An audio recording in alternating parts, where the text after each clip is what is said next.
बेटा आज हमको आपको सीबीएसई के क्लास 10th के third chapter metals and non metals के बारे में स्टडी कराएंगे। हम मेटल्स की फ़िज़िकल प्रॉपर्टीज़ हम आपको पहले ही बता चुके हैं। आज हम आपको नॉन मेटल्स की फ़िज़िकल प्रॉपर्टीज़ के बारे में बताएंगे। बेटा नॉन मेटल्स जो होते हैं वो सारे के सारे आपको या तो सॉलिड फॉर्म में मिलेंगे या फिर वो गैसेस फॉर्म में मिलते हैं। ठीक है, बस इसमें एक ब्रोमीन होता है, जो ब्रोमीन आपको लिक्विड फॉर्म में मिलता है। इसके अलावा आपका क्या होता है कि ना तो ये लिस्चरस होते हैं, ना सोनरस होते हैं, ना मैलिएबल होते हैं, ना डक्टाइल होते हैं। ऐसी कोई प्रॉपर्टी इनमें नहीं मिलती है। ये ब्रिटल नेचर के होते हैं, मतलब आप यदि इनको हैमर से बिटिन करेंगे तो ये पाउडरी फॉर्म में चेंज हो जाते हैं। ठीक है, और इसके अलावा जो होते हैं ये poor conductor of heat and electricity होते हैं। इनमें वैरायटी ऑफ कलर शो होते हैं। जैसे आपने देखा था कि मेटल्स में जो था वो या तो गोल्डन येलो या सिल्वरी ग्रे कलर की शाइन मिलती है, मगर आपको नॉन मेटल्स में जो मिलेगा ये वैरायटी ऑफ कलर्स मिलेंगे। ठीक है, अब इसके अलावा हमको टेबल थी, टेबल में हम वेरियस एलिमेंट्स लेते हैं, उनको उनकी फ़िज़िकल प्रॉपर्टीज़ के अकॉर्डिंग हमने उनको डिवाइड किया था। ये आपके लिए एक एक्टिविटी है। इसके बाद हम चलते हैं कि हमारा जो मेटल्स और नॉन मेटल की फ़िज़िकल प्रॉपर्टीज़ पढ़ने के बाद इनमें एक्सेप्शंस क्या क्या आए।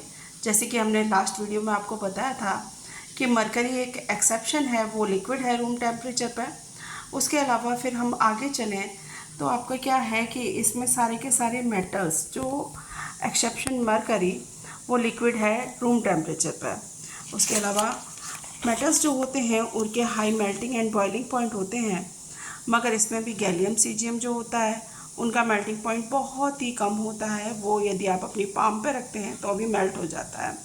उसके अलावा क्या है कि कार्बन एक नॉन मेटल है, फिर भी वो आपको वेरियस फिज़िकल फॉर्म्स में दिखाई देता है। उसे हम क्या कहते हैं, इस प्रॉपर्टी को एलोट्रॉपी कहते हैं। और कार्बन के डिफरेंट एलोट्रॉप्स हैं। कार्बन का एक एलोट्रॉप्स जो है वो है आपका डायमंड। डायमंड आपका नेचुरल हार्डेस्ट सब्सटेंस भी है और उसका high melting and boiling point भी होता है।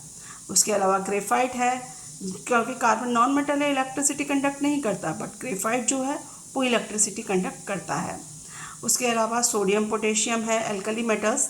एल्कली मेटल्स वो मेटल्स होते हैं वाटर सॉल्युबल बेसिस जो होते हैं उन्हें हम एल्कली कहते हैं। एल्कली मेटल जैसे लिथियम, सोडियम, पोटेशियम ये आपके वाटर में डिसॉल्व हो जाते हैं।